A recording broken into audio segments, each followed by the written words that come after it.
Hello everyone. सो आज बात करेंगे यार current topic United Nation and it is very important from the strategy के point of view from all the prospective जितने भी सारे आपके एग्जाम्स आते हैं and most important in the SSC exams. ठीक है, शुरू करते हैं topic United Nations. So the term United Nation was adopted on the suggestion of the then US president FD Roosevelt. जो यूनाइटेड नेशन का नाम था वो किसके सुझाव पे रखा गया था? उस समय के राष्ट्रपति 32nd राष्ट्रपति 32 राष्ट्रपति sir FD Roosevelt. FD Roosevelt. So FD Roosevelt के सजेशन पे यूनाइटेड नेशन का नाम आया। सो ही वाज द 32nd, ठीक है जी, 32वें राष्ट्रपति थे अमेरिका के। उसके बाद to prepare the format of the United Nation meeting of representatives of the prominent countries was held. So जो मुख्य देश थे उनकी मीटिंग हुई from 21st August to 7th October 1944 at where Dumbarton Oaks building in Washington. Sir reading hall है basically ये Dumbarton. सो इस building में मीटिंग हुई प्रमुख देशों की। ठीक है, सो सभी प्रमुख देश वहां पे आए। So from which date to which date? 21st August 1944 to 7th October 1944। Fine. उसके बाद यूनाइटेड नेशन की स्थापना कब हुई? मुझे लगता है कम से कम 1000 बार क्वेश्चन पूछा गया होगा एग्जाम में। So number of times this question has been asked. United Nation was established, कौन सी तारीख को एस्टैब्लिश हुआ? 24th of October 1945। Okay, now जब यूनाइटेड नेशन की स्थापना हुई उस समय कितने मेंबर्स ने हस्ताक्षर किए? टोटल वैसे 51 मेंबर्स ने हस्ताक्षर किए थे।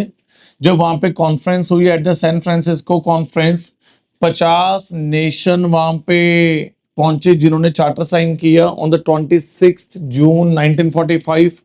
Sir, Poland was unable to send a representative to the conference due to the political transitions, but उन्होंने बाद में जाके 15 अक्टूबर 1945 को जाके वो चार्टर को साइन किया। सो जिसकी वजह से वो भी फाउंडिंग मेंबर की कैटेगरी में आया, जिसकी वजह से टोटल 51 फाउंडिंग मेंबर्स हैं जिन्होंने किसकी साइन किया? चार्टर को साइन किया। यानी कि आप कह सकते हो कि ये यूनाइटेड नेशन के संस्थापक मेंबर्स हैं, यानी कि क्या है? Founding members. Fine. So how many founding members are there in the United Nation? 51। कितने हैं? 51। इधर तुम दिख रही, दिख रहा है आपको? नहीं दिख रहा? बिच कर दो, चलो चलो अब इधर हो। ठीक है, इस टॉपिक में यूनाइटेड नेशन क्या है, ठीक है, स्थापना कब हुई, क्या उसके फैक्ट्स एंड फिगर्स हैं। उसके बाद इसके मेन प्रिंसिपल ऑर्गन्स कौन कौन से हैं? यूनाइटेड नेशन सेक्रेटरीट, इकोसॉक, अपना क्या नाम है, इंटरनेशनल कोर्ट ऑफ जस्टिस, वो सभी ऑर्गन्स के बारे में पढ़ेंगे, उसके फैक्ट्स के बारे में पढ़ेंगे, वो क्या करते हैं। ठीक है, सो सारा कुछ एवरीथिंग अबाउट दैट। नाउ उसके बाद total as of now how many members are the part of United Nation? इस समय टोटल कितने मेंबर्स हैं, कितनी कंट्रीज मेंबर्स हैं?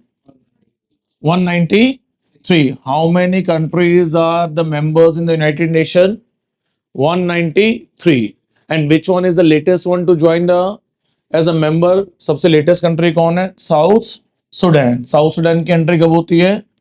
14 जुलाई 2011 को। Sir fine. उसके बाद जो यूएन चार्टर है, यूएन चार्टर कब आया? यूएन चार्टर कब बन के तैयार हुआ? 24 अक्टूबर को। तो UN charter came into force on 24th of October 1945 with the governments of जो 5 प्रमुख देश थे जिसको हम बेसिकली परमानेंट नेशंस में बोलते हैं यूनाइटेड नेशन सिक्योरिटी काउंसिल के। China, France, the UK, Soviet Union और United States, not the Germany, not the Japan. वो जाहिर सी बात है कि they were beaten in the World War 2। बेटा बंद कर लो इसको, साउंड उसको कर लो। They are the permanent countries of the United Nations Security Council, and they got defeated in the World War II. That is why they उनकी कोई upper hand नहीं था, उनकी कोई सेइंग नहीं थी। तो जीते कौन? ये इन्होंने मिलके बनाया है सर। फाइन। सो कौन कौन सी कंट्रीज हैं?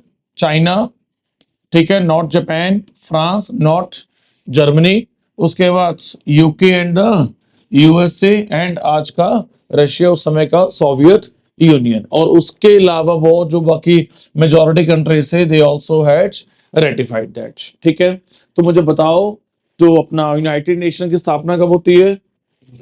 24 अक्टूबर 1945 को। उसी दिन उसका जो संविधान है, जो चार्टर है, वो लागू हो जाता है, एग्जीक्यूट हो जाता है। फाइन। चार्टर क्या होता है? It is basically a constitution of the United nation. It is basically a rule book of the United Nation sir. Fine. जो वो चार्टर है वो साइन कौन कौन करता है? जो 5 प्रमुख देश हैं वो साइन करते हैं। ठीक है, जो आज के समय में यूनाइटेड नेशन सिक्योरिटी काउंसिल के 5 परमानेंट मेंबर्स का दर्जा हासिल किया हुआ है जिन्होंने। फाइन। उसके बाद बाकी प्रमुख और देश, ठीक है, जिन्होंने साइन किए, बाकियों के नाम याद करने की कोई जरूरत नहीं है। उसके बाद total how many members are currently the part of United Nation as of now? कितने मेंबर्स हैं? 193। And which one is the latest one to join as a member? South Sudan. Fine. On which date? On which date? 14th July 2011। And how many members sign the charter of the United Nation? कितने members ने sign किया था? 50 members. And which one was the last one making it to the 51? Poland, because he was unable to send a representative to sign the document at that time, sir. Fine. उसके बाद now जो preamble क्या होता है? संविधान का जो main heading है सर, दैट शोज कि संविधान हमने क्यों लिखा है। नाउ द प्रियम्बल जो डिजाइन किया था, लिखा था, वो किसका काम था? Field marshal Jan Christian Smuts, ठीक है, from South Africa. So the preamble to the charter was a work of the field marshal Jan Christian Smuts sir. ठीक है, तो एग्जाम में के लिए ये नहीं पूछते कि अपना यूनाइटेड नेशन कब बना था, और भी बहुत सारे फैक्ट्स एंड फिगर्स हैं जो आपको पढ़ने हैं, जो एग्जाम में पूछे जा सकते हैं और पूछे जाते हैं। Simple it is. Fine. Now the headquarter कहां पे है यूनाइटेड नेशन का? हेडक्वार्टर्स की तो वैसे हमने एक ऑलरेडी क्लास कर रखी है, तो सभी जो मेन संस्थान है उसके सारे हेडक्वार्टर्स हमने कर रखे हैं, तो उसमें भी यूनाइटेड नेशन का नाम आया था। तो यूनाइटेड नेशन का हेडक्वार्टर कहां पे है? कहां पे है? न्यूयॉर्क में सर। फाइन। तो headquarters of the United nation is in the New York along the river in the East River in the Manhattan sir. Fine. So this is a building of the United Nation headquarter sir. ठीक है, 39 story building, 39 story building sir, 39 माले। उसके बाद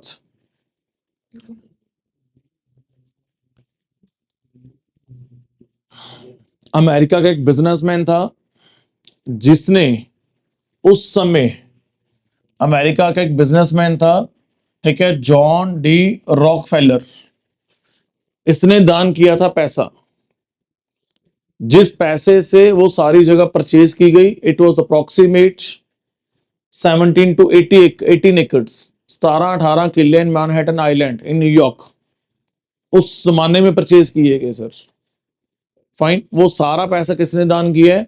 that philanthropist, उसका नाम क्या है? John D Rockefeller sir. ठीक है, इसने और भी बहुत कुछ दान कर रखा है। So he gave a gift junior. Fine. उसके फादर का नाम भी रॉकफेलर है, उसके नीचे जूनियर डालते हैं, son of that Rockefeller. So he gave a gift of $8.5 million उस जमाने में sir. Fine. To purchase the land along the East River in the Manhattan. The prominent जो सेक्रेटरीट बिल्डिंग बन रखी है ना, यूनाइटेड नेशन सेक्रेटरीट बिल्डिंग बन रखी है जो 39 स्टोरीज की है, वो इसी जगह पे बनी हुई है सर। जो यूनाइटेड नेशन का हेडक्वार्टर है ना, वो बेसिकली बड़ी बिल्डिंग है, उसमें लाइब्रेरी भी है, रीडिंग हॉल भी है, कॉन्फ्रेंस भी है, और सेक्रेटरीट बिल्डिंग भी है। तो मैं किसकी बात कर रहा हूँ? सेक्रेटरीट बिल्डिंग की बात कर रहा हूँ। सेक्रेटरीट बिल्डिंग क्या? It is basically the office जहां से सारा यूनाइटेड नेशन चलता है, जहां से सारा यूनाइटेड नेशन चलता है। वैसे यूनाइटेड नेशन में और भी बड़ी सारी बिल्डिंग्स हैं, लाइब्रेरी भी है, रीडिंग हॉल है, लाइक कॉन्फ्रेंस हॉल भी है वहां पे। ठीक है ना, वहां पे जब सब इकट्ठे बैठते हैं सारे देश के जो रिप्रेजेंटेटिव्स हैं, तो सेक्रेटरीट भी है, ऑफिस भी है, जहां पे हजारों लोग काम करते हैं to run that organisation. I am talking about the UN secretariat. Fine. उसके बाद the permanent United Nation headquarter complex in the New York, ये बन के कब तैयार हुआ था? 1952 को। स्थापना तो हो रही है स्थापना कब हुई है? 45, ठीक है। तो 45 को स्थापना हो रही है। उसके बाद पहला जो उसका मीट रहेगा है ना, वो रह रहा है 46 को। कब रह रहा है वो? 46 को, क्योंकि यूनाइटेड नेशन की मीटिंग हर एक साल होती है। फ्रॉम ऑल जो भी इसके पार्टिसिपेंट नेशंस हैं, those who are the members of the United Nation, they came together and sit together and discuss the various issues, geopolitical issues, high level issues. वो साल में, हर साल सितंबर के महीने में हर साल मिलते हैं। तो 1946, 47, 1948, 1949, 50, 51, 52 में जाके बिल्डिंग तैयार हुई। तो पहले 6 सेशन यहाँ पे न्यूयॉर्क में नहीं हुए, ठीक है। 7th जो सेशन था that was held in the New York, fine, in the October 1952। जो पहला सेशन हुआ था, अगर आपने फैक्ट याद करना है, सोल्जर के एग्जाम में पूछा जा सकता है, it was held in the London in the Westminster central hall.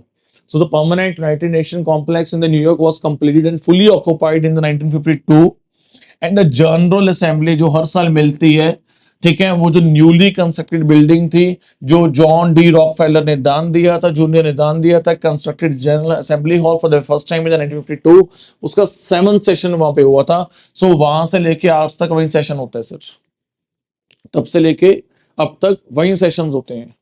पर पहले वाला सेशन इस बिल्डिंग में नहीं हुआ, वो कहां पे हुआ था? लंदन में sir, fine, where Westminster centre hall sir. So उसके बाद, ठीक है जी, so he was a guy who donated the land, fine, who donated the money to purchase the land, ठीक है। So John D Rockefeller junior. उसके बाद the UN Charter. Now, the UN Charter is basically nothing. It is but the Constitution of the United Nation. ठीक है, तो UN Charter एक तरीके का संविधान है। चार्टर बोल लो, संविधान बोल लो, बात एक ही है, जिसमें सारे रूल्स एंड रेगुलेशंस लिखे हुए हैं of United nation. United nation के मुख्य काम क्या है, एम्स एंड ऑब्जेक्टिव्स क्या है, ठीक है, of the United Nation and the rules and regulations for achieving the AIIMS and the purposes, ठीक है। तो उसके एम्स क्या है, ऑब्जेक्टिव क्या है, क्यों बने, पहली बात, और रूल्स एंड रेगुलेशंस क्या रहेंगे उन एम्स एंड ऑब्जेक्टिव को अचीव करने के लिए। Fine, how to achieve those rules and regulations, they have also been written in that charter sir. Fine, so charter is nothing but the constitution of the United Nation sir. Fine, उसके बाद अब बात करते हैं flag की sir.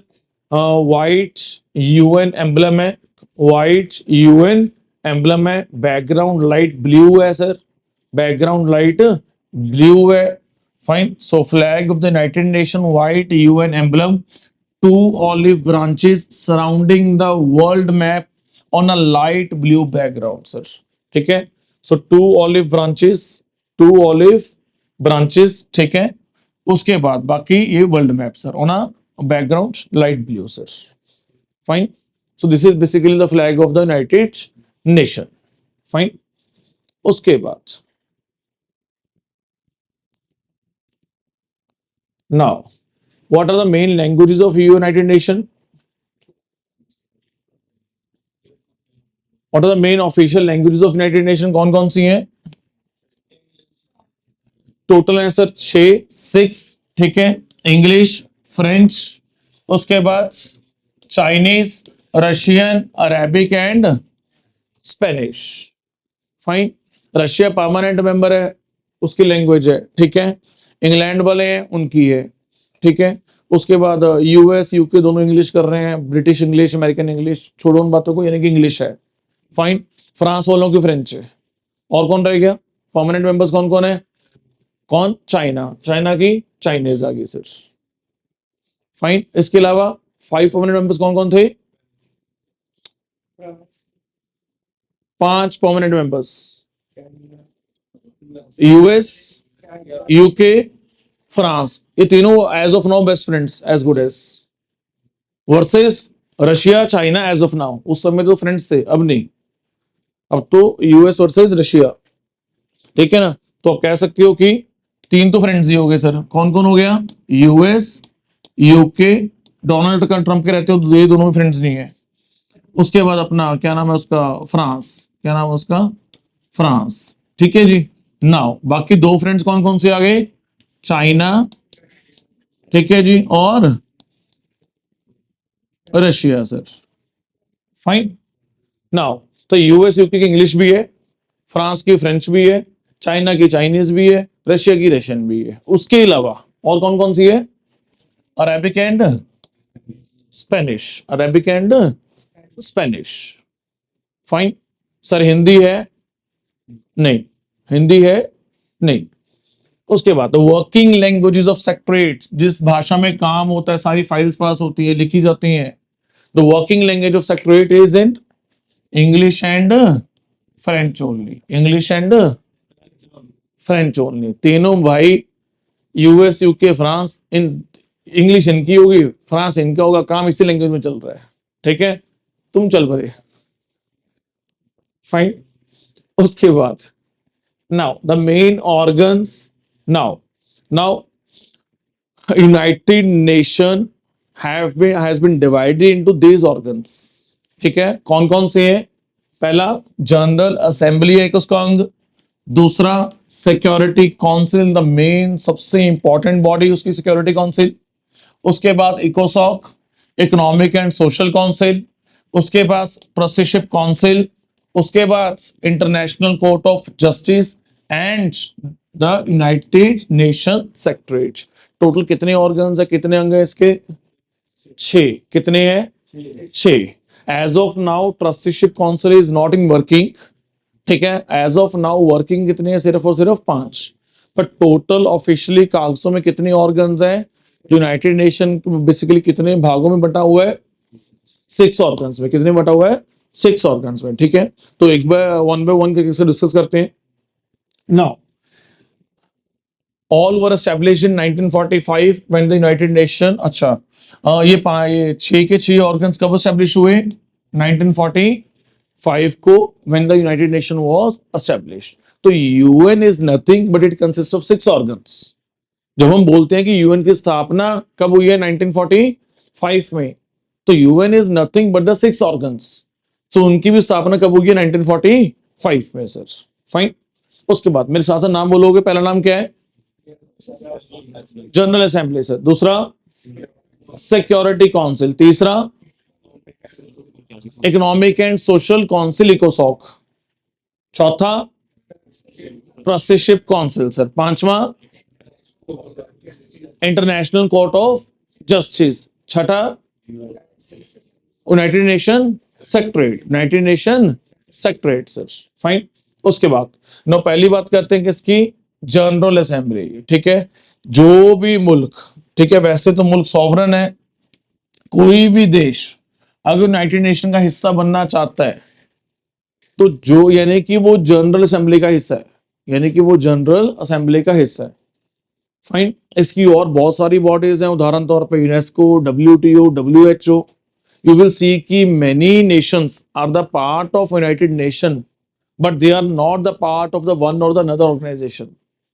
It may be possible कि वो इसका तो पार्ट है, यूनाइटेड नेशन का तो पार्ट है, बट उसकी जो कोई सब्सिडरी है, उसकी जो एजेंसी है, स्पेशल एजेंसी है, उसका पार्ट नहीं है। It could be WTO, it could B WHO।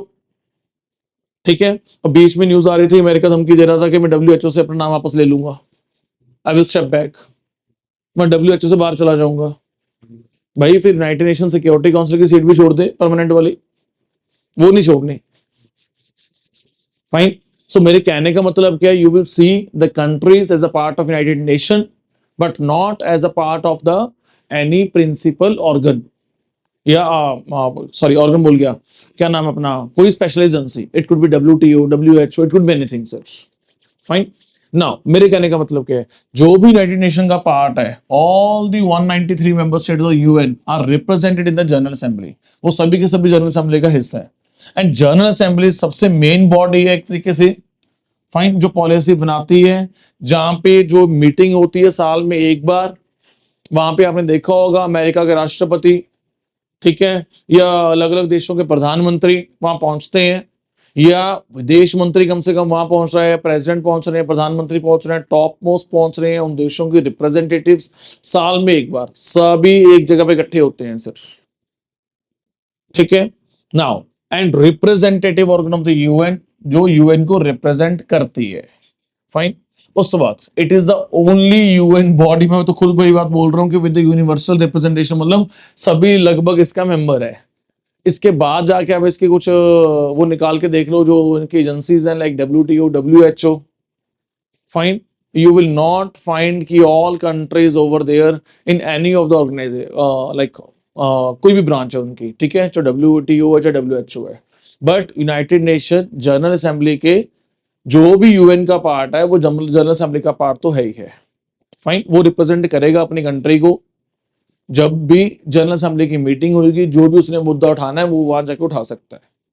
Fine, उसके बाद each year in September, the full United Nations membership meets in the General Assembly Hall in the New York for the annual General Assembly session। जो सालाना session होता है, annual session होता है, वहां पे सभी मेंबर्स मिलते हैं सर।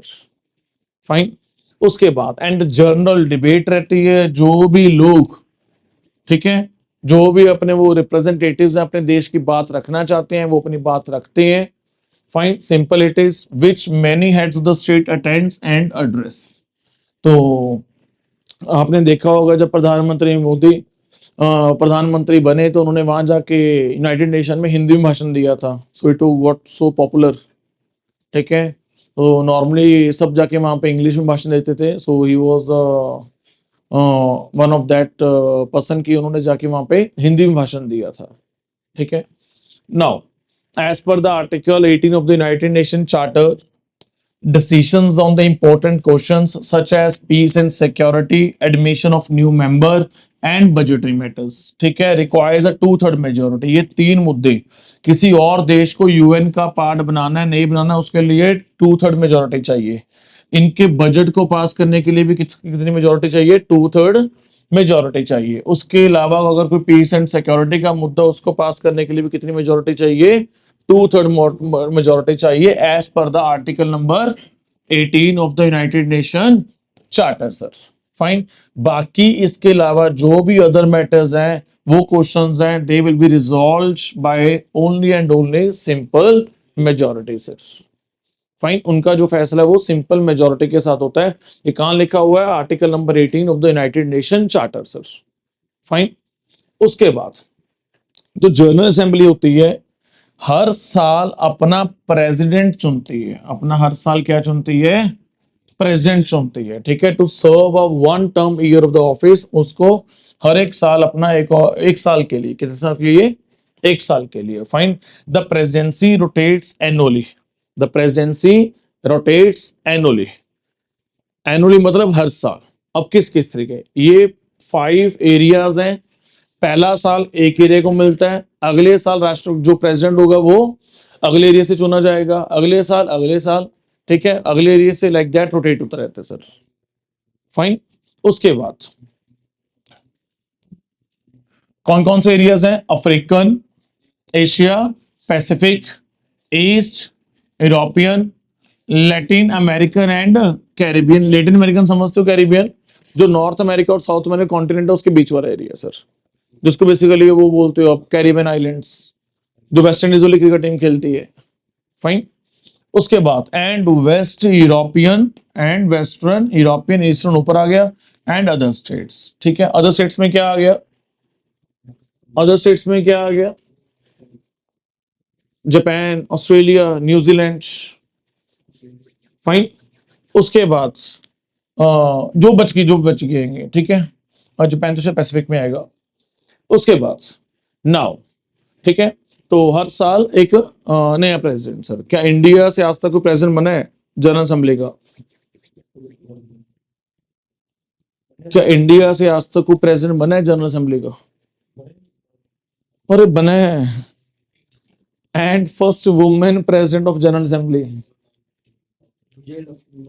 विजयलक्ष्मी पंडित। विजयलक्ष्मी पंडित।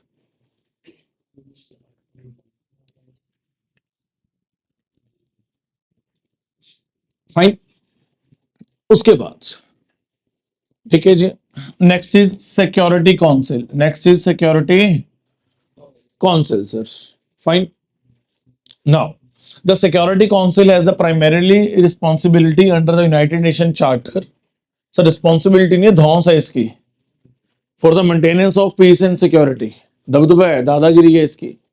रिस्पॉन्सिबिलिटी तो ठीक है, कागजों में लिखा हुआ है, दादागिरी इसलिए कह रहे हैं क्योंकि उनके पास वेटो पावर है। ठीक है, इंडिया ने बहुत बार प्रपोजल पेश किए इसको, लश्कर तैयबा को, अपने क्या नाम है जैश के आतंकवादियों को इंटरनेशनल टेररिस्ट ऑर्गेनाइजेशन डिक्लेयर किया जाए, सो दैट उसके बैंक अकाउंट सीज हो जाए, पाकिस्तान स्पॉन्सर टेररिज्म को खत्म किया जा सके। पाकिस्तान का बेस्ट फ्रेंड चाइना अपनी वीटो पावर यूज करता है। वीटो का मतलब ये होता है कि अगर वो 5 मुल्क जो परमानेंट मेंबर्स हैं, US, UK and France, Russia, China, अगर एक ने भी ना में वोट डाल दिया तो मता पास नहीं होगा। उसके लिए मेजॉरिटी नहीं चाहिए कि 5 में 3 ने वोट डाल दिया तो मता पास हो जाएगा। अगर एक ने भी ना कह दिया तो मता वहीं रुक जाएगा। तो इंडिया मैनी टाइम्स, ठीक है, has proposed for these terrorist groups to be call for a ban और इंटरनेशनल टेररिस्ट ऑर्गेनाइजेशंस। ठीक है, सो दैट इनके बैंक अकाउंट्स को सीज किया जा सके, जो इंटरनेशनल बैंक अकाउंट्स ऑपरेट हो रहे हैं उसका इफेक्ट ये होगा। और अगर किसी को फाइनेंशियली हम काट देंगे तो जाहिर सी बात है कि वो they will get collapse. So India has tried many times, but China, a best friend of Pakistan, दुश्मन का दुश्मन दोस्त, उस लॉजिक से, ठीक है, सो वो क्या करता है कि हमारे खिलाफ वेटो यूज कर देता है सर, हमारे खिलाफ वेटो यूज करता है सर। फाइन, और वो इसका काम नहीं है ग्रे लिस्ट में डालना, नो इसका काम नहीं है।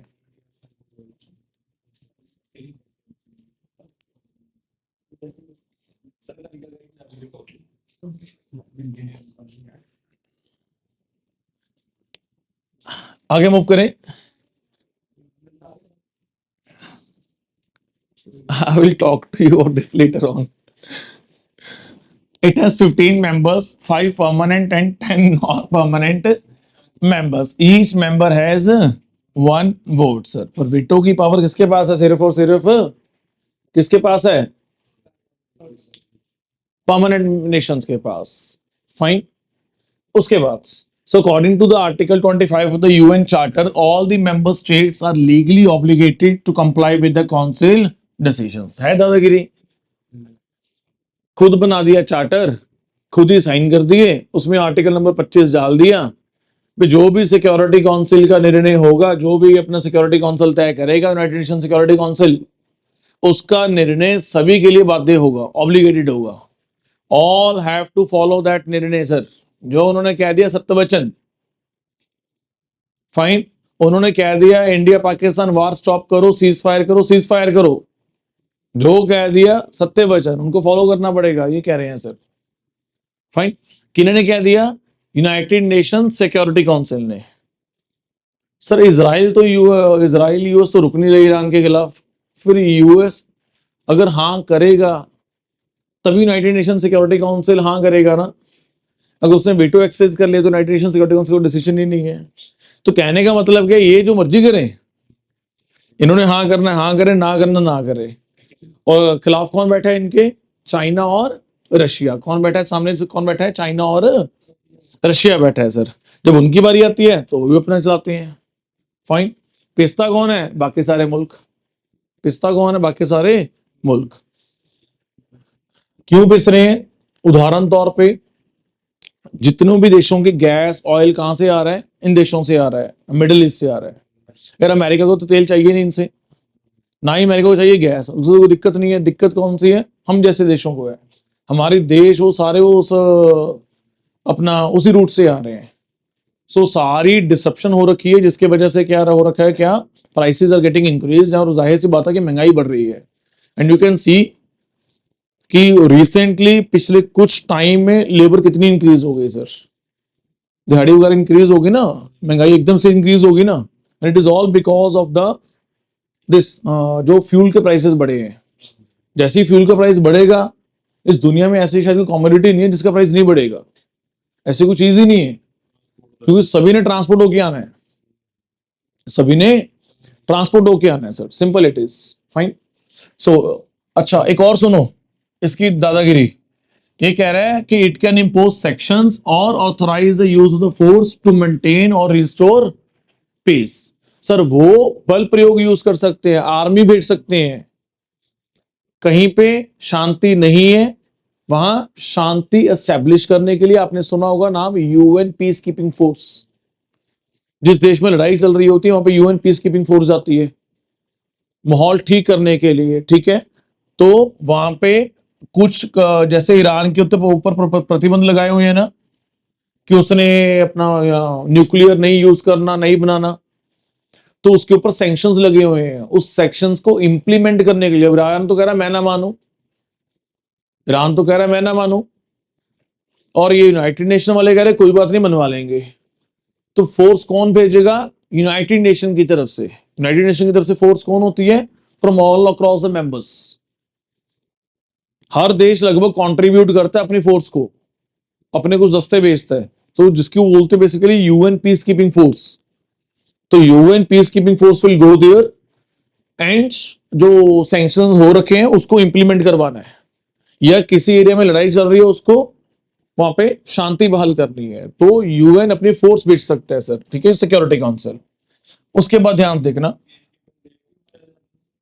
हाँ जी हाँ, the presidency rotates monthly among its 15 members following the alphabetic order of the country names, ठीक है। तो ये जो कंट्री नेम्स का अल्फाबेटिकल ऑर्डर है, so that alphabetically order wise जो 15 मुल्क हैं, 5 अपना परमानेंट, 10 हो गए टेम्परेरी, तो 15 नेशंस के दरमियान प्रेजेंसी घूमती है। किस बेसिस पे घूमती है? On the basis of the alphabetical order sir. Fine, simple, ठीक हो गया। सो इसकी प्रेजेंसी की बात हो चुकी है। इसकी जो प्रेजेंसी है अपना क्या नाम है जनरल असेंबली की, इसकी एनुअली मिलती है। कौन इलेक्ट करता है? जनरल असेंबली खुद इलेक्ट करती है। फाइन, सो वहां पे कुछ अल्फाबेटिकली सीन नहीं है, वहां पे इलेक्शन रहती है, सिंपल। तो यहाँ पे क्या है कि जो 5 और 10 टोटल 15 नेशंस हैं, 5 परमानेंट 10 टेम्परेरी, उनके दरमियान वो प्रेजेंसी घूमती है sir. On what basis? On alphabetical basis. It is as simple as that. Fine, उसके बाद नाउ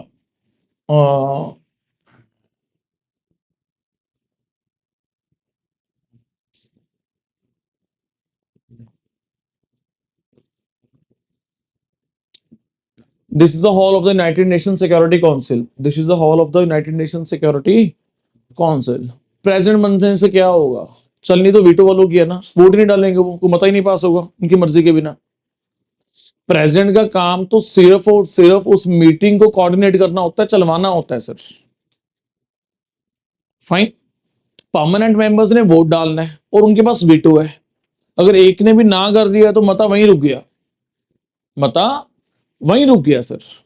तो कहने का मतलब क्या? अल्टीमेटली पावर्स तो परमानेंट मेंबर्स की है, और वो जो कह रहे हैं वो सबको मानना पड़ेगा।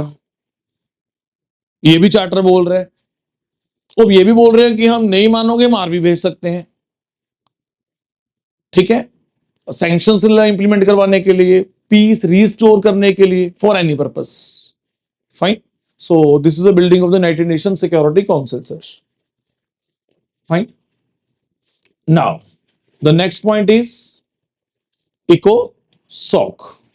next point is ECOSOC sir. इसका काम क्या है?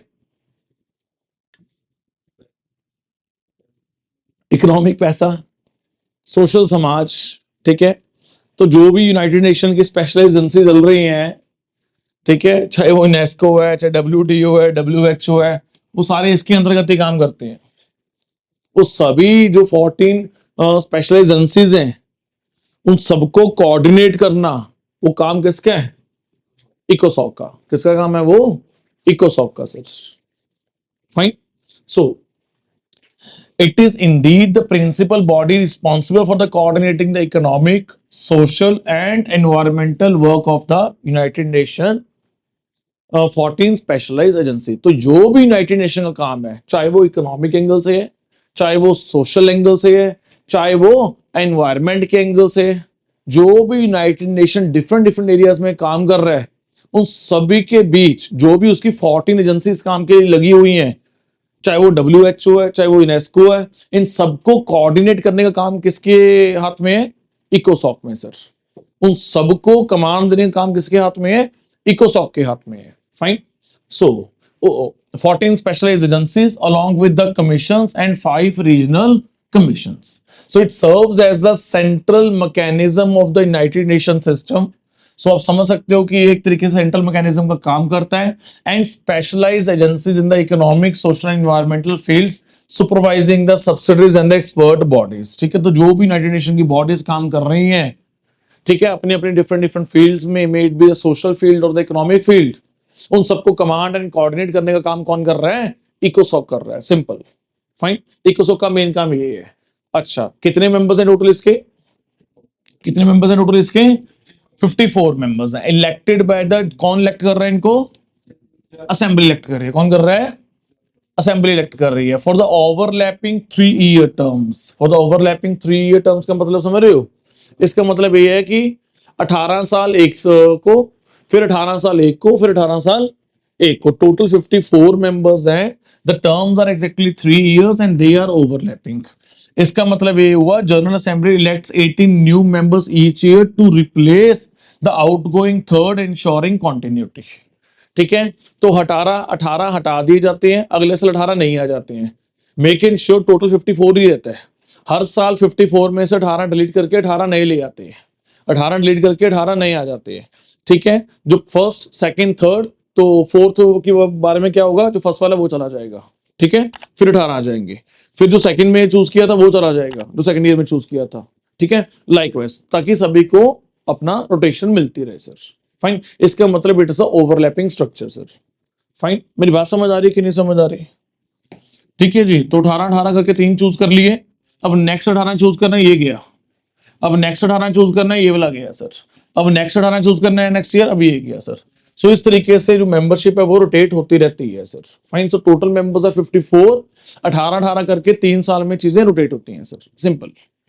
फाइन। उसके बाद, so it is a United Nations central platform for the reflection, debate and innovative thinking on the sustainable development.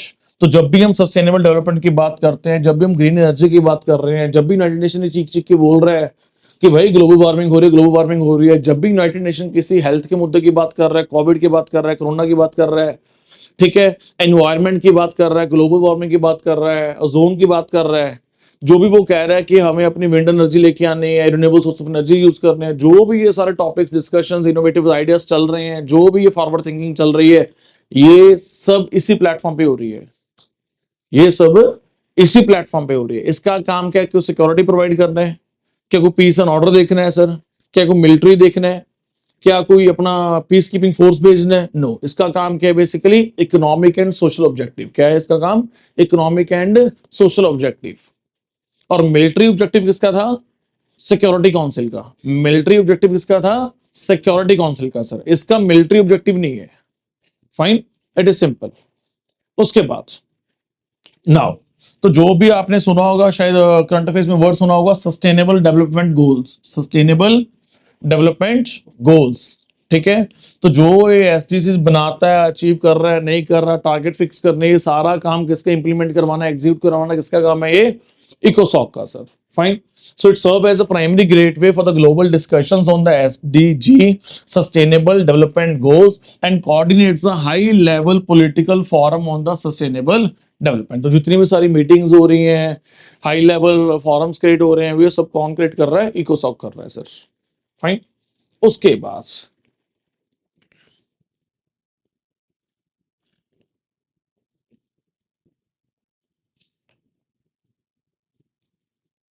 ठीक है जी। सो this is a building of इकोसॉक, you can see. Fine. This is a building of इकोसॉक। Fine. This is how they are working, sir. This is how they are working. Fine. हाँ जी। No no, 36 कभी भी नहीं लेते हैं। 18 लगे 18 ले आते हैं। At any moment of time रहते हैं हमेशा 54 ही हैं। At any moment of time हमेशा रहते 54 ही हैं।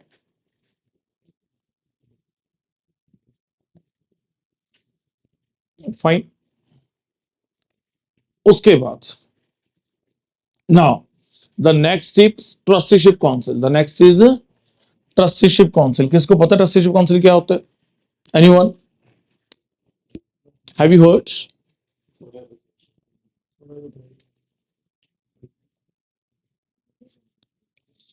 ट्रस्टीशिप काउंसिल का मेन काम क्या है सर? विश्वास करना, ट्रस्ट करना। अरे नहीं, ऐसा कुछ भी नहीं है।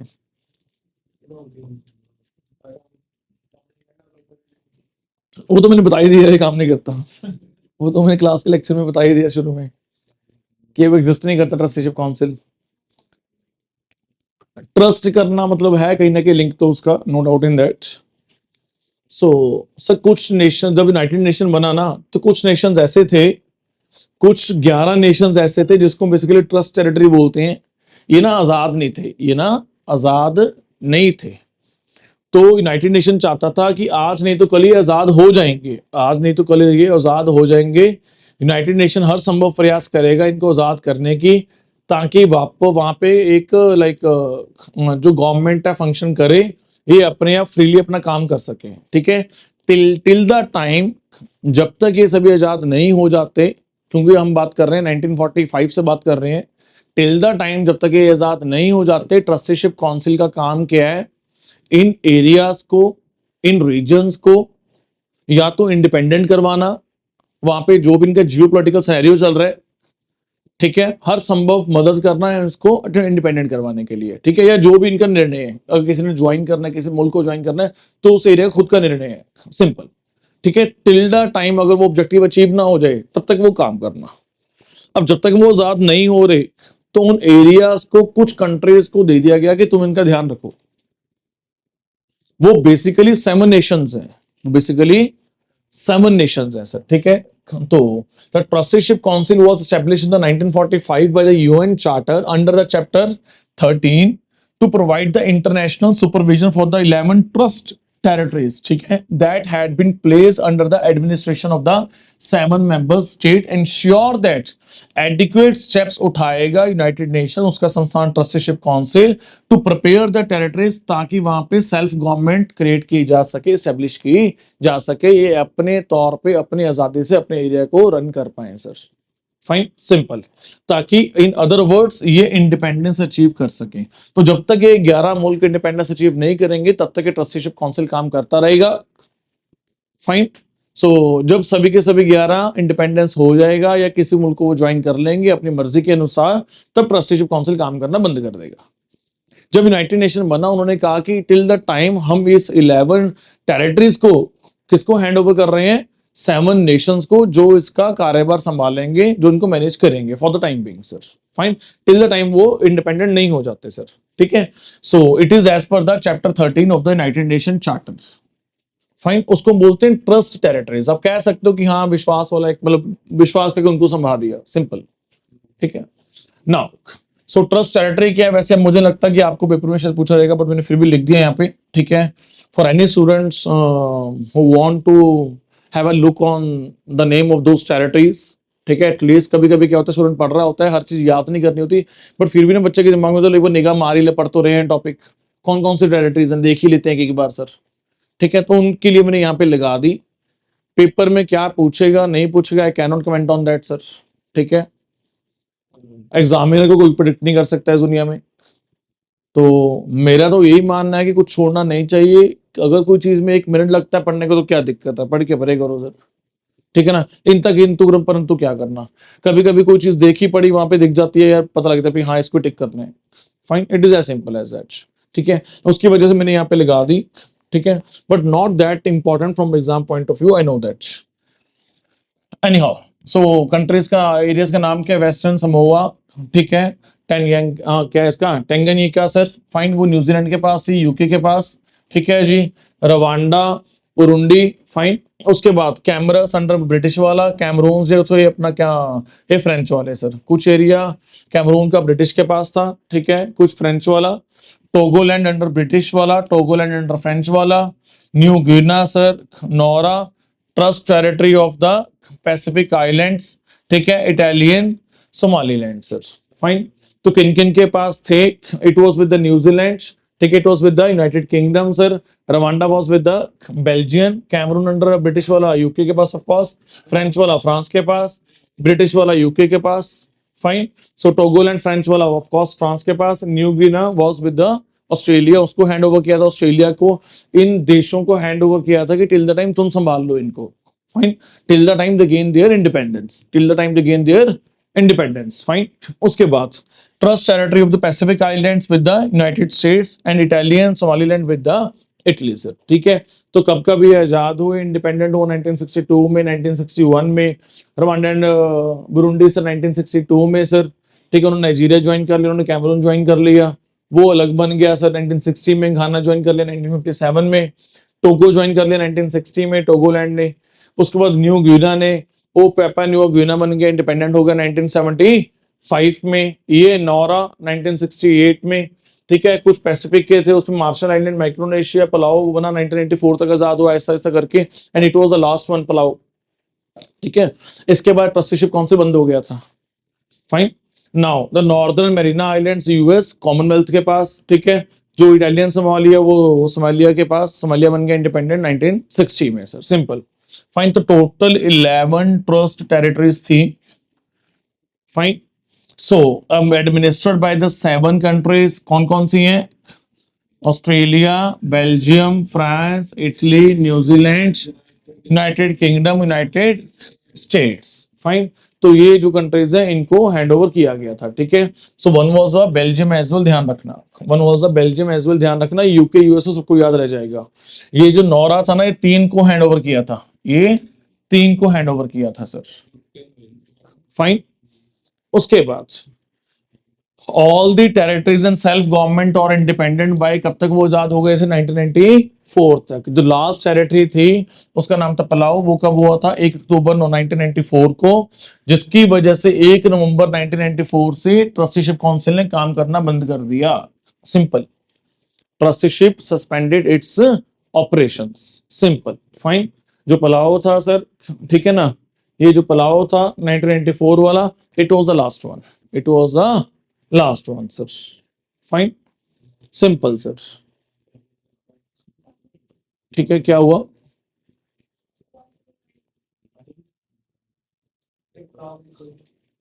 अरे सर मैं इतना डिटेल में नहीं जा रहा, अकेला अकेला मैप मत मांगना, मैंने पहले बहुत मुश्किल से यहाँ पे इमेजेस लगाई हैं, it took a lot of time to go to the Wikipedia, get the images ना डन ओवर देयर, फाइन।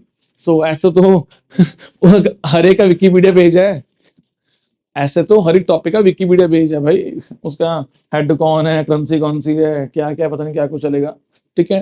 तो इतना भी डीप में नहीं जाना, ठीक है। आई डोंट थिंक सो कि it is important from exam point of view, fine. मैंने जितना लगा दिया मोर देन इनफ लगाया हुआ है, इससे ज्यादा मुझे नहीं लगता एग्जाम में पूछा जाएगा,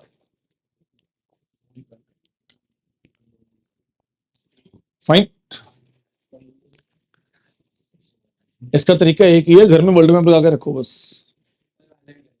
हाँ अरे मुझे पता आइलैंड है, मैं कौन सा कह रहा हूँ, तुम किसकी बात कर रहे थे, इसका पलाऊ की, मैंने लिखा हुआ आइलैंड है भाई यहाँ पे, अच्छा।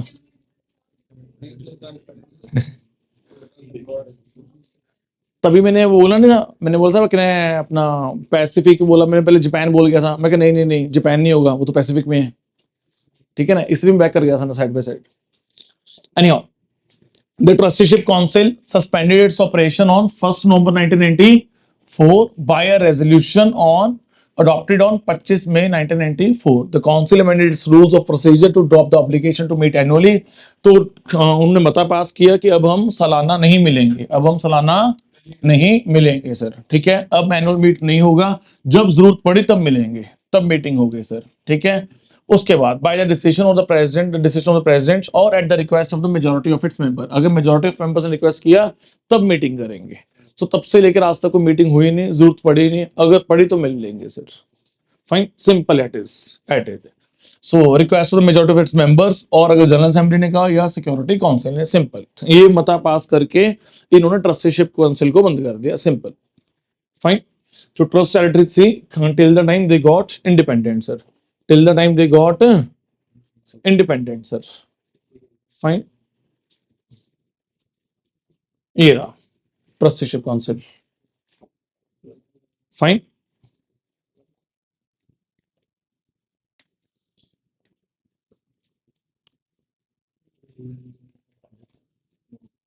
अब उसकी लगानी थी फोटो अपना, क्या नाम है, यूनाइटेड नेशन हेडक्वार्टर की।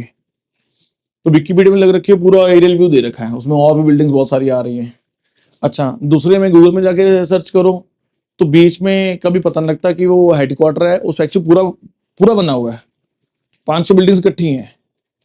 तो एक तो विकिपीडिया में मैप भी वैसे गिवन है वहां पे, तो इतना जाने की, वैसे डीप में जाने की, रिसर्च करने की जरूरत ही नहीं होती है इतना तो। ठीक है ना। तो वहां बना होता है कि लाइब्रेरी यहाँ पे, कॉन्फ्रेंस हॉल यहाँ पे, ऐसा बना होता है। ऐसे जो मर्जी पढ़ते रहो, इसमें क्या है। नाउ आगे मूव करें। ये तो इमेजेस में थोड़ी बहुत फिर भी लगा देता हूँ, रीजन में क्या थोड़ा सा याद करना इजी रहेगा। नाउ सेक्रेट, आगे मूव करें, बात करें सेक्रेट की। सेक्रेट का मेन काम क्या है? सेक्रेट का मेन काम क्या है? क्या करना? अरे नहीं, जैसे हमारा डीसी ऑफिस है वो सेक्रेटरी ही है, उसको मिनी सेक्रेटरी बोलते हो बस आप। जो मेन सारा ऑफिस चलता है, जहां से जो ऑफिशियल वर्क चलता है, हमारे जो सीएम का ऑफिस है उसको आप सेक्रेटरी बोलते हो, डीसी ऑफिस को मिनी सेक्रेटरी बोलते हो। सीएम ऑफिस है पूरा पंजाब एडमिनिस्टर करती है, गवर्नमेंट चलती है। ठीक है।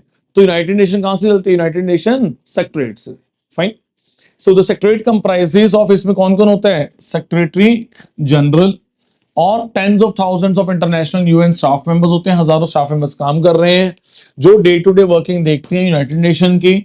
Fine, as mandated by the General Assembly and the organisation other principal organs. दो अपना सेक्रेटरी जनरल होता है, he is the main chief administrative officer of the organisation appointed by the General Assembly. कितने साल के लिए अपॉइंट होता है? ध्यान से बताना, कितने साल के लिए अपॉइंट होता है ये?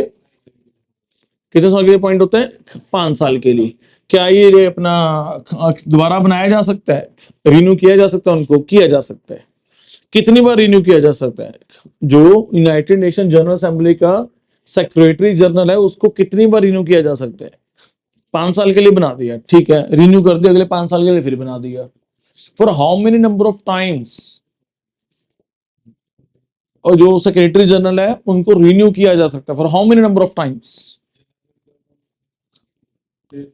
हाँ जी, 3 times, 4 times, 2 times, how many times? हाँ जी,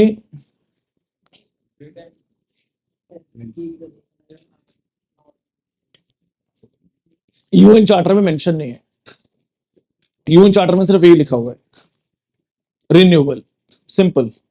रिन्यू किया जा सकता है, पर आज तक कस्टम ये चला आ रहा है कि किसी को भी 2 बार से ज्यादा एक्सटेंशन नहीं मिली। जैसे एक बार बन गया, मैक्सिमम सेकंड टाइम बन गया, दैट्स इट। मैक्सिमम 2 टेन्योर से मिली है सभी को आज तक। अगर मैक्सिमम किसी को मिली है तो 2 टेन्योर से मिली है, आज तक वैसे किसी को मिली नहीं। तो आप जियो पॉलिटिकल सिनेरियो कह लो, प्रेशर कह लो, माहौल कुछ मर्जी कह लो, रीजन कुछ मर्जी कह लो, पर मिला नहीं सर। ठीक है ना, एक बंदे को नहीं बना के रखते इतना टाइम, 2 मिल गए max, that's it. Fine. Charter में लिखा ना, चार्टर में लिखा होगा कि रिन्यू कर सकते हैं, तो अगर तो थ्रेटिकली देखोगे तो 3 बार भी बन सकते हैं, 4 बार भी बन सकते, तो कोई दिक्कत नहीं है, पर बना नहीं आज तक कोई। United Nation staff members are recruited internationally and locally and work in the duty stations and on peace keeping missions all around the world. ठीक है, ये पीस कीपिंग मिशन होता है, बहुत टफ जॉब है भाई। ठीक है, वहां पे पूरा किसी कंट्री जो अंडर वॉर है वहां जाके काम करना, it is very tough to work there sir. जो कंट्री एट अ वॉर है सर, वहां जाके काम करना, पीस रिस्टोर करना, इंग्लिश में तो बोलना बहुत इजी है, टू रिस्टोर पीस। फाइन, तो वहां जाके काम करना इट इज वेरी डिफिकल्ट। अब ईरान में जाके कौन अपनी ड्यूटी लगवाएगा? ईरान में कौन ड्यूटी लगवाएगा? तो वहां पे जाके काम करना पड़ता है, so it's a very tough job. So ठीक है जी, आगे मूव करें। सो सेक्रेटरीट की बात होगी। ठीक है, सो सेक्रेटरीट की बिल्डिंग नहीं दिखा रहा, वो यूनाइटेड नेशन के हेडक्वार्टर के बीच में बिल्डिंग है sir. Fine, simple it is.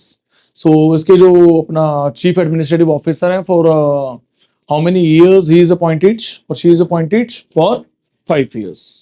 Can the term be renewed? के रिन्यू किया जा सकता है? The answer is yes. For how many terms? Theoretically there is no bar, कोई लिमिट नहीं है, किया जा सकता है, पर आज तक कभी किसी को किए नहीं किया। मैक्सिमम 2 टेन्योर्स रहे हैं सर। फाइन। उसके बाद इसको जैसे मैं असाइनमेंट करवा रहा हूं आपको, ठीक है, एक अलग असाइनमेंट है, वैसे बाकी बच्चों ने कर रखी है। वहां पे यूनाइटेड नेशन जो ये अपना सेक्रेटरी जनरल है उसके नाम मैंने शुरू से लेके तब से लिख रखे हैं। ठीक है, तो वो नेक्स्ट असाइनमेंट में करवा देंगे, अनदर क्लास में करवा देंगे सर। फाइन। उसके बाद next is international court of justice, international court of justice sir. ठीक है जी, लो जी, इंटरनेशनल कोर्ट ऑफ जस्टिस इकलौता प्रिंसिपल ऑर्गन है जो न्यूयॉर्क में नहीं है, नीदरलैंड्स में है। जो न्यूयॉर्क में नहीं है, कहां पे है? नीदरलैंड्स में है सर। ठीक है, सो the International Court of Justice is a principal judicial organ of the United Nations. Its seat is at the Peace Palace in The Hague, Netherlands, sir. Fine. It is the only one of the 6 principal organs of the United Nations not located in the New York, sir. Fine. The country's the court's role is to settle in accordance with the international law. तो जो भी मामले इसके समक्ष आते हैं तो उसको सेटलमेंट कैसे की जाती है, अलॉन्ग विद द एज पर द इंटरनेशनल लॉ के according legal dispute submitted to by the states and to give the advisory opinion sir. Fine. On the questions referred by the authorities, authorized United Nations organs and specialized agencies। ठीक है, तो ये जो basically International court of justice है ये दो तरीकों से काम करती है। एक तो ये अपनी जजमेंट पास करती है, दूसरा ये एडवाइजरी ओपिनियन भी देती है। अगर कोई लीगल एंगल यूनाइटेड नेशन की किसी एजेंसी ने क्लैरिफाई करवाना है कि उसका लीगल एंगल क्या है, उसका एनालिसिस क्या है, तो वो भी करवा सकते हैं। सो from that angle this court gives the advisory opinion, fine, but it also gives the judgment sir। हमारा गया था ना वो केस इंडिया पाकिस्तान का, किसका केस किया था? वो जो पाकिस्तान की जेल में बंद है, सरबजीत का केस गया था ना, जिसका केस हरीश साल्वे सामने लड़ा था। Harish Salve prominent lawyer of Indian judiciary system, Indian legal system, Harish Salve सामने रिप्रेजेंट किया था ना, 1 रुपया फीस चार्ज की थी वहां पे इस केस में। सरबजीत है ना जो इतने सालों से जेल में कैद है वहां पे पाकिस्तान की, फाइन, तो उसका जो केस लड़ा था वी वॉन द केस। अच्छा, स्टूडेंट पूछ रहा है कि सर इनकी बात तो नहीं मोड़ सकते, अगर उन्होंने कह दिया सरबजीत को रिहा करो तो करना पड़ेगा। सो पहली बात तो हर एक देश ना सॉवरन है। अगर इंडिया पाकिस्तान किसी मैटर में इंटरनेशनल कोर्ट ऑफ जस्टिस में जाना चाहते हैं, अगर दोनों की रजामंदी होगी तभी वो मामला कोर्ट में जाएगा। इसकी मनमर्जी नहीं है कि किसी भी मुद्दे पे डिसीजन सुना देगा और उसको उस देश को मानना पड़ेगा। हर देश के पास आर्मी है, हर देश अपने आप में इंडिपेंडेंट है भाई। और जिसको मैं टेक्निकली वर्ड यूज कर रहा हूँ सॉवरन है। क्या है? सॉवरन है। सिर्फ वही मैटर्स होते हैं, ठीक है। अब इंडिया पाकिस्तान के डिप्लोमेट्स कई बार मिले, मामला नहीं सुलझ रहा, तो उनकी आपस में ये अंडरस्टैंडिंग बनी भी चलो ऐसा करते हैं, चलो ठीक है, आपको हम पे विश्वास नहीं, हमको आप पे विश्वास नहीं, ऐसा करते हैं इस मैटर को इंटरनेशनल कोर्ट ले चलते हैं, फिर मान जाओगे।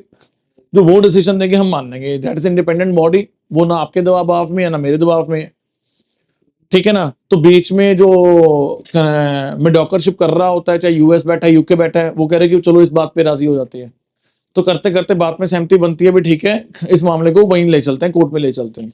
आप भी लिख के दे दो कि हमारा जो आपका फैसला होगा वो माननीय होगा, आप भी लिख के दे दो, तो दोनों पार्टीज को लिख के देना पड़ता है कि हम ये मामला कोर्ट में लेके जाना चाहते हैं, इंटरनेशनल कोर्ट ऑफ जस्टिस में, और जो भी उसकी डिसीजन होगा वो बाइंडिंग होगा, जो भी डिसीजन होगा उसका वो बाइंडिंग होगा, हम उसको मानेंगे सर, ठीक है ना। वैसे तो सारे देश सॉवरन है, किसको क्या कह लोगे sir?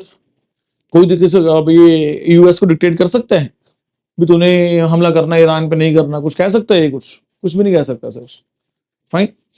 But otherwise it is one of the prominent institution of the United Nation sir, ठीक है। It is one of the prominent organ of the United Nation, fine.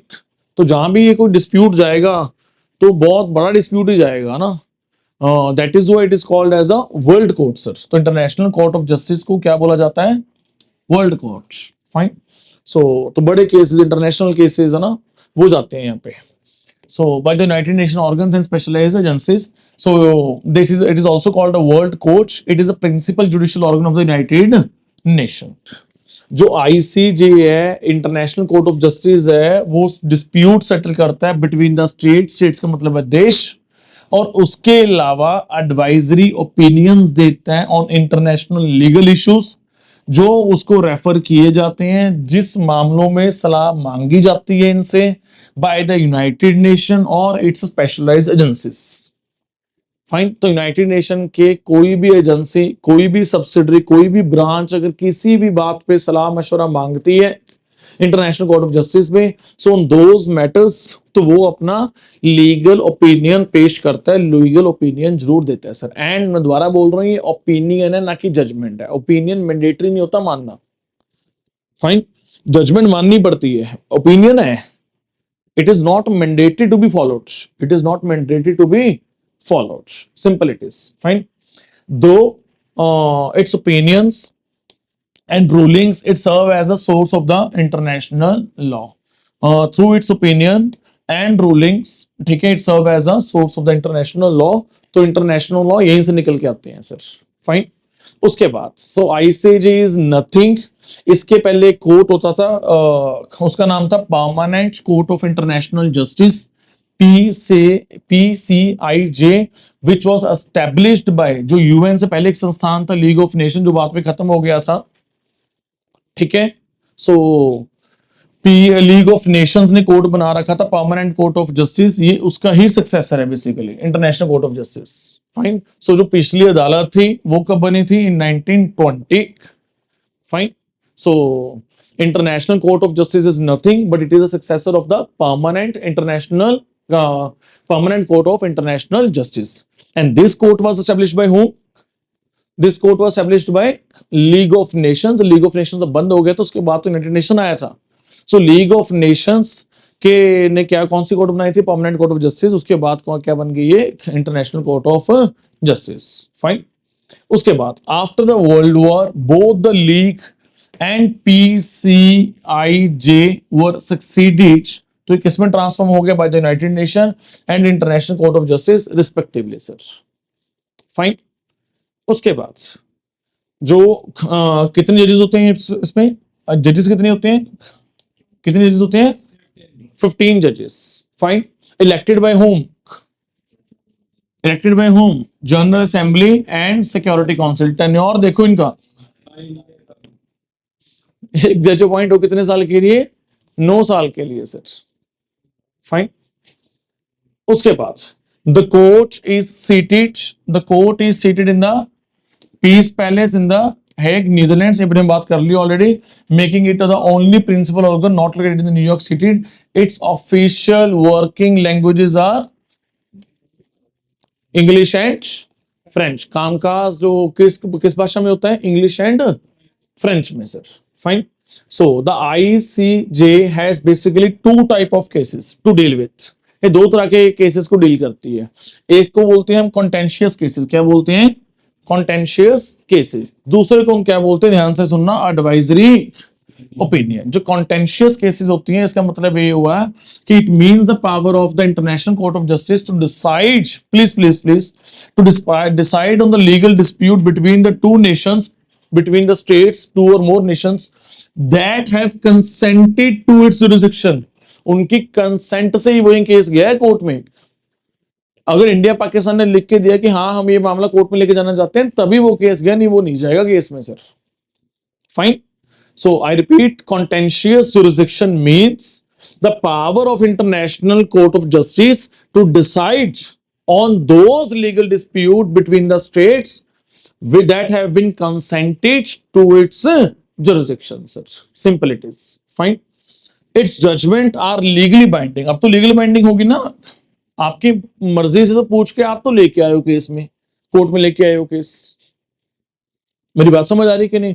अब जो कोर्ट फैसला देगा तो वो माननीय होगा। अगर अब भी नहीं मानोगे तो फिर क्यों टाइम खराब कर रहे हो अपना भी और हमारा भी?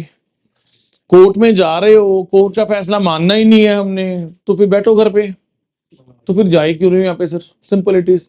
सो it is legally bounding sir. ठीक है ना, वो बाउंड होगा, बाइंड करेगा।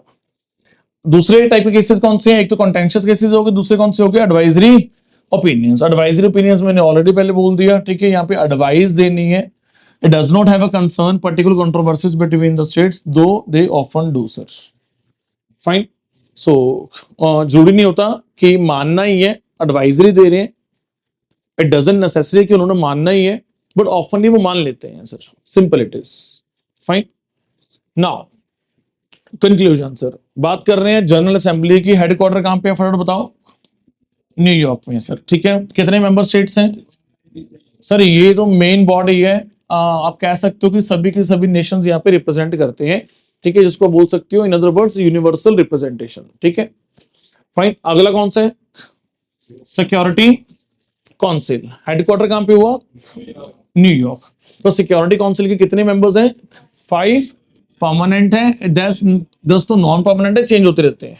फाइन. उसके बाद इसका मेन काम क्या है? Maintenance of international peace and security. In other words दादागिरी. Because of veto power. बहुत बार हमने डिमांड रखी है, we have approach diplomatically to the different countries कि इंडिया, जापान, ब्राजील, ठीक है, एक आधा मुल्क और, दे ऑल जो यूनाइटेड नेशन परमानेंट है अपना सिक्योरिटी काउंसिल है, इसके जो परमानेंट मेंबर्स हैं इसको बढ़ाना चाहिए. ठीक है, इसमें कुछ कंट्रीज और भी ऐड करनी चाहिए. फाइन. इंडिया हम इसलिए कह रहे हैं, basically we are the democratic nation. सबसे पहला पॉइंट जो हम बोल रहे हैं कि वी बिलीव इन डेमोक्रेसी. दूसरा point, we are having approximate 18 to 20% of world's population. 1/5 लगभग 5 की आबादी इंडिया में रहती है सर. अब नया सेंसस आ रहा है इसलिए मैं 16.6 से नहीं बोल रहा, 16 नहीं बोल रहा. देखते हैं कितने आ रही है आबादी. मुझे लग रहा है कि 150 को टच कर जाएगी शायद. ठीक है, so it would be approximate 18 से 19% आबादी यहाँ पे रहती है एक सिंगल देश में. साउथ अमेरिका को भी रिप्रेजेंटेशन मिलनी चाहिए. अक्रॉस द ग्लोब आप रिप्रेजेंटेशन करो. अफ्रीका इतना बड़ा कॉन्टिनेंट है, जस्ट बिकॉज गरीब है इसलिए उसको रिप्रेजेंटेशन नहीं मिल रही. यहाँ पे अमीरी गरीबी कोई तराजू नहीं है, यहाँ पे पॉपुलेशन टारगेट करनी है. Body should be like that which should represent each and everyone. Fine. तो एक कंट्री एटलीस्ट अफ्रीका से, एक कंट्री यहाँ एशिया से इंडिया, एक चाहे को मिडिल ईस्ट से, एक चाहे साउथ अमेरिका से, इसको अपडेशन होना चाहिए. पर बात यह है गरीब की सुनता कौन है? चलनी गए है हमारी. ठीक है ना, हम तो सिर्फ एक मता पेश ही कर सकते हैं, प्रपोजल ही लेके आ सकते हैं.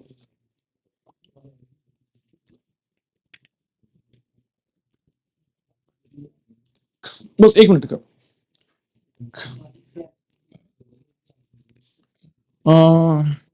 बस 2 मिनट.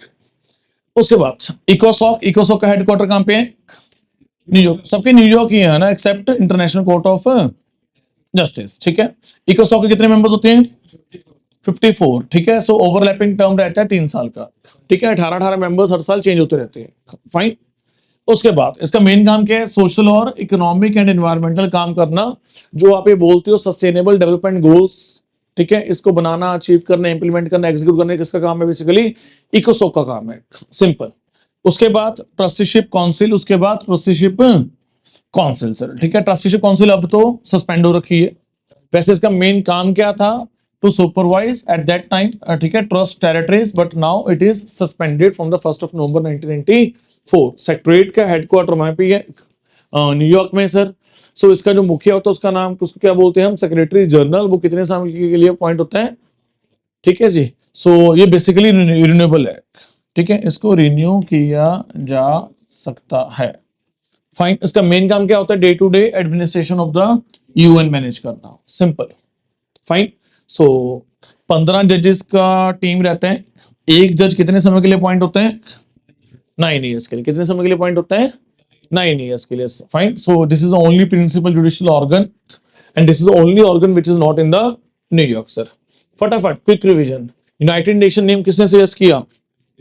एफडी रूजवेल्ट ने सर. जो कॉन्फ्रेंस हुई जिसको बेसिकली उसका नाम क्या है? डम्बरटन ऑक्स कॉन्फ्रेंस, जिसकी वजह से यूएन अपनी होंद में आया सर. UN got establish. उसके पहले मीटिंग हुई, कॉन्फ्रेंस हुई, उसका नाम क्या है, मीटिंग का नाम क्या है, डम्बरटन ऑक्स कॉन्फ्रेंस, जो कहां पे हुई 21 अगस्त 7 अक्टूबर तक 1944 तक वॉशिंगटन में सर। फाइन। उसके बाद यूएन चार्टर कब साइन हुआ, 26 जून 1945। कहां पे साइन हुआ चार्टर, सैन फ्रांसिस्को। ठीक है, वो जो कॉन्फ्रेंस कहां पे हुई थी, वॉशिंगटन में सर। अच्छा, ये साइन कहां पे हुई UN charter, San Francisco. Okay, उसके बाद पोलैंड ने साइन कब किया चार्टर, 15 अक्टूबर 1945। Fine, 51st founding member. Okay, 26 जून को वैसे मोटा मोटा साइन हो गया, तकरीबन सबने कर दिया था एक्सेप्ट पोलैंड। और यूएन ऑफिशियली अपनी होंद में कब आया, फॉर्म कब हुआ, 24 अक्टूबर से। 24, लगभग 4 महीने बाद, लगभग 4 महीने बाद संविधान लगभग 4 महीने पहले बनकर तैयार हो गया। फाइन, उसका मसौदा अपना तैयार हो गया। जब भी कंपनी बनती है उसके पहले उसका मेमोरेंडम बनाया जाता है ना, कंपनी को तो मान्यता बाद में मिलती है ना, मेमोरेंडम ऑफ एसोसिएशन तैयार किया जाता है ना उसका। फाइन, तभी कंपनी होंद में आती है ना। तो चार्टर कब आया होंद में, 26 जून 1945 को सर। फाइन, और यूएन कब बना है, 24 अक्टूबर 1945 को। ठीक है, 6th मंथ 10th मंथ, लगभग 4 महीने का फर्क है सर। फाइन, उसके बाद जिसको हम बेसिकली क्या बोलते हैं, क्या बोलते हैं, यूनाइटेड नेशन डे। प्रेएम्बल किसने लिखा था, फील्ड मार्शल समर्स ने। ठीक है जी। यूनाइटेड नेशन हेडक्वार्टर कहां पे है, ठीक है जी। लैंड डोनेटेड यहाँ पे मत लिखो चाहे, मतलब कि पैसा डोनेट किया था उसने जिससे लैंड परचेज हुई थी, इन अदर वर्ड्स। ठीक है, इन अदर वर्ड्स लैंड डोनेट की है। उसके बाद क्या नाम है उनका, John D Rockefeller junior. First general assembly session कब हुआ था, कहां हुआ था, लंदन में सर। ठीक है, परमानेंट हेडक्वार्टर कंप्लीट कब हुआ, ऑफिशियल लैंग्वेजेस कितनी है, कौन कौन सी, ये तो मेंबर्स हैं इनके, Arabic and Spanish, Arabic and Spanish. Fine, working languages of secretaries, English and French. Security council को और क्या बोला जाता है, पुलिसमैन ऑफ द वर्ल्ड। ठीक है जी, दादागिरी of the world. Fine, because of veto power. Permanent members with veto, China, Russia, दोनों कम्युनिस्ट मुल्क, बाकी ये तीनों दोस्त, बाकी ये तीनों दोस्त, UK, US and France. Fine, उसके बाद ट्रस्टीशिप काउंसिल सस्पेंड हो गई थी ऑन 1 नवंबर 1994 को sir. International court of justice कहां पे है, पीस पैलेस, द हेग। ठीक है, only organ not in the New York. Latest member कौन सा ऐड हुआ यूएन में, साउथ सुडान में 14 जुलाई 2011। टोटल मेंबर्स कितने हैं, 193 sir. Fine, so this was all about United Nations sir. So जितने फैक्ट्स एंड फिगर्स हैं most of times they have been asked in the exams and there is no denial कि वो आगे जाके exam में नहीं पूछे जाएंगे। So from that angle exam this class was much important. So class कैसी लगी कमेंट करके जरूर बताना। Thank you so much.